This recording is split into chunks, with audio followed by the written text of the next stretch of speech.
સુરત સચિન વિસ્તારની ઘટના। શૂઝની દુકાનમાં તલવારથી હુમલો કરાયો હતો। દુકાન માલિક પર જીવલેણ હુમલો કર્યો હતો। ગંભીર રીતે ઘાયલ દુકાન માલિકને સારવાર અર્થે ખાનગી હોસ્પિટલ ખસેડાયો। ઘટના બાદ ફરાર હુમલાખોરની ધરપકડ કરતી Sachin police. Story report by Satish Kumbhani સાથે cameraman Dinesh Vaghela, Surat. Sachin police station એરિયામાં એક 2 દિવસ પહેલાના બનાવ હતો। આજે આપણે જોઈએ છે દુકાન જે છે બૂટ ચપ્પલના દુકાન છે, ત્યાં આ એક ખરીદાર આવ્યા હતા અને અહીંયા વેપારી સાથે માથાકૂટ થયેલા હતા।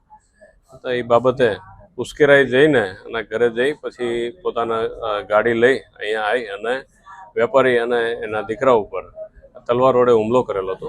એ બાબતે સચિન પોલીસ સ્ટેશનના જે કનકપુર ચોકી છે એના અધિકારી સિંઘ સાહેબ તથા અમારા ડી સ્ટાફના પીએસઆઈ શ્રી ડામોર સાહેબ અને સાથેનો સ્ટાફ બિલકુલ એક્ટિવ થઈને આરોપીના પકડવા માટે તજવીજ હાથ ધરેલી હતી। આરોપી જે તે સમયે નાસી ભાગી ચૂક્યો હતો, પરંતુ મહેનત કરતા એને પકડી પાડેલ હતા અને આજરોજ જે બનાવ બન્યો હતો એ સ્થળ ઉપર એના રિકન્સ્ટ્રક્શન પંચનામાના કામે હાલ અત્યારે અમે સ્થળ ઉપર છે। આરોપીએ જે બનાવ બન્યો હતો એના વિગતવાર આપેલા છે કે કઈ રીતના બનાવ બન્યા અને શું કારણે બન્યા અને પહેલાં શું બન્યા અને પછી શું બન્યા છે એના આખા વિગત રિકન્સ્ટ્રક્શન પંચનામા કરીને અમે એકત્રિત કરેલી છે પુરાવા માટે।